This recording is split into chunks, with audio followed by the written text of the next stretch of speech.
Saya punya satu pertanyaan buat Anda.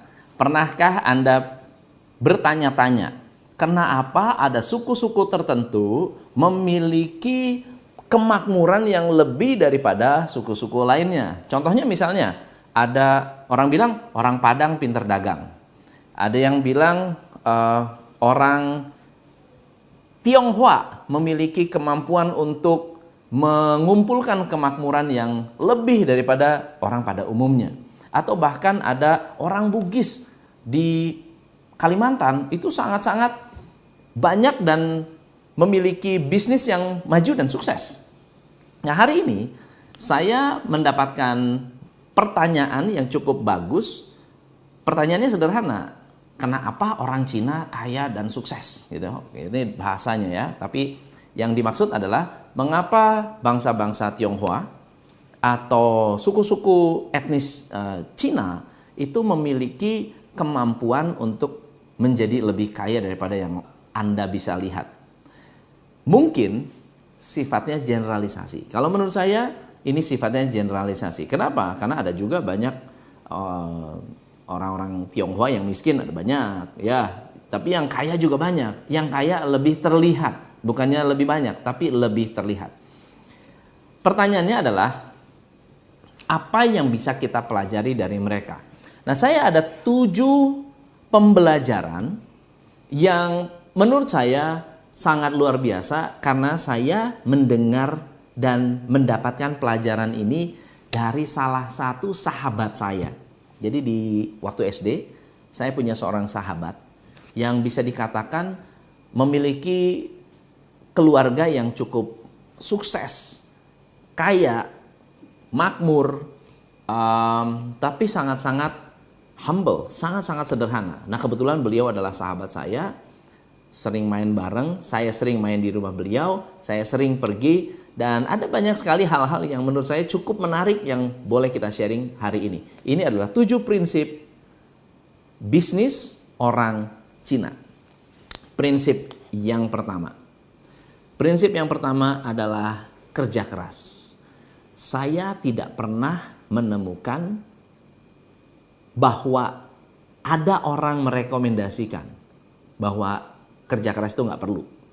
Mereka mengatakan kalau mau hidup, kalau mau kaya, kalau mau makmur, mau segala sesuatu yang baik, semua harus diperoleh lewat kerja keras.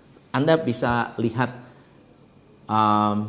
yang punya Sampurna, yang punya BCA, yang punya Lipo, yang punya Alibaba. Mereka semua adalah orang-orang yang pekerja keras. Ada satu prinsip yang cukup menarik. Kalian kalau kalah pinter, nggak apa-apa. Asal jangan kalah rajin. Ya, kamu kalah pinter nggak apa-apa. Asal jangan kalah rajin. Itu yang saya dengar dari papanya teman saya ketika kawan saya ini dapat nilai jelek. Dan itu menurut saya nasihat yang sampai hari ini saya masih ingat. Yang kedua, mereka adalah orang-orang yang prihatin. Coba Anda perhatikan, ada orang punya lembaga keuangan besar sekali, punya koperasi yang luar biasa besar, kemana-mana pakai kaos oblong, sepeda ontel. Sepeda ontel itu sepeda jengki, ya, kemana-mana. Punyanya bisnis gede sekali, pakai kaos, celana pendek, sendal jepit. Lalu kalau ditanya, Pak, Bapak kan udah begitu kaya, Bapak kan udah begitu sukses, kenapa nggak pakai baju yang lebih representatif begitu, pakai baju yang lebih oke? Dia bilang begini, buat saya bukan itu yang saya cari. Saya pakai baju yang bagus pun tidak mengubah bisnis saya, tidak mengubah apa-apa. This is who I am. Ini adalah diri saya. Ada satu orang yang cukup sukses dan kaya lah, kayanya kaya banget, oke? Lalu kemudian kebetulan saya coaching banyak sekali orang-orang Semarang, dan saya mungkin nggak boleh sebut namanya karena beliau memiliki pabrik berumur 70 tahun Dan kalau waktu saya masih kecil, ada sebuah produk yang kita konsumsi dari kecil dan pabriknya ada di Semarang. Yang punya orang Semarang. Orang itu punya properti banyak sekali, semuanya di pusat kota Semarang. Gede-gede, punya bangunan luar biasa. Dan saya bertemu dengan anaknya. Anaknya mengatakan, saya mengatakan gini, saya interview dong, kita bikin interview yuk. Kan kita udah coaching nih, kenapa nggak kita interview lah sekali-sekali. Dia bilang gini, wah janganlah, beliau ini orangnya terlalu sederhana. Saya katakan, apa sih prinsip hidupnya? Dia katakan begini, prinsip hidup sukses beliau ada satu. Makan bubur sampai kamu bisa makan nasi. Kamu kalau hanya bisa makan bubur, makan bubur. Prihatin sampai kamu mampu makan nasi. Apa artinya? Anda tidak harus jadi orang yang punya mobil mewah, yang punya baju mewah, yang punya tas branded. Kalau memang nggak mampu, ya lebih baik pakai kantong kresek. Kalau memang nggak mampu beli Hermes, gitu ya. Pakai tas biasa yang fungsinya sama, yang bisa digunakan untuk teknik yang sama atau digunakan untuk membawa barang-barang yang sama. Kalau Anda belum mampu membeli yang lebih mahal. Dan menurut saya itu satu prinsip yang sangat-sangat luar biasa. Oke? Yang ketiga adalah irit. Nah, apa beda antara prihatin dan irit? Menurut saya, prihatin lebih kepada lifestyle. Irit lebih kepada pengelolaan uang. Mereka benar-benar mengerti mana yang harus keluar, mana yang nggak perlu. Mereka tahu yang mana yang harus diiritkan, mana yang tidak perlu. Rata-rata mereka nggak irit dengan yang namanya pendidikan. Tapi mereka bisa irit dengan yang namanya makan di luar, dengan entertainment, dengan membeli mobil. Ada seorang klien saya, bisnisnya maju luar biasa, bisnisnya distribusi, menjual peralatan seperti hardware, kemudian power tool, omset satu bulan itu bisa 20-30 miliar. Satu bulan 20-30 miliar is a big omset. Mobilnya Kijang Butut. Kijang Butut. Dan karyawannya, mobilnya lebih bagus daripada yang punya. Why? Karena dia merasa ini mobil masih bagus. Terawat, masih bisa dipakai. Kalau memang belum waktunya ganti, tidak perlu ganti, kenapa harus ganti? Karyawannya kredit mobil baru.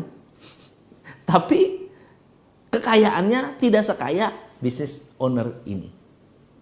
Irit adalah salah satu cara untuk membuat Anda kaya dan sukses. Yang keempat adalah disiplin. Disiplin dalam segala hal. Mereka buka toko paling pagi. Mau ada pelanggan, tidak ada pelanggan, buka toko. Yang tutup paling malam mereka. Mereka disiplin dengan yang namanya rutinitas. Disiplin dengan pencatatan. Disiplin dengan pengeluaran. Jadi disiplin adalah bagian yang sangat luar biasa yang dilakukan oleh orang-orang Tionghoa. Yang kelima, ada satu pelajaran menarik yang menurut saya cukup bagus. Yaitu jadi orang harus logis. Common sense. Masalah kecil nggak usah digede-gedein. Masalah gede jangan digede-gedein. Bahkan dia mengatakan kalau masalah kecil anggap nggak ada. Jangan dibikin besar. Masalah besar anggap kecil.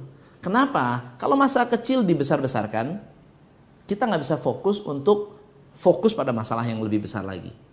Kalau masalah kecil bisa ya udah anggap nggak ada. Jangan digubris. Ini akan membuat Anda menjadi lebih logis. Yang keenam saya suka banget, yaitu berani. Beberapa waktu lalu saya mengcoach sebuah grup besar, namanya New Armada Group. Saya bertemu dengan Pak David Hermanjaya. kita makan malam. Jadi malam-malam beliau telepon, "Coach, ada di mana?" Wah, saya bilang saya ada di kamar. "Udah makan belum?" "Oh, belum." "Yuk makan bareng."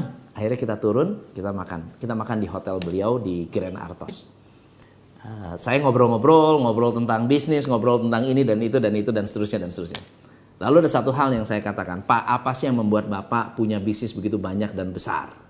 Dia mengatakan, "Bisnis ini tidak langsung besar.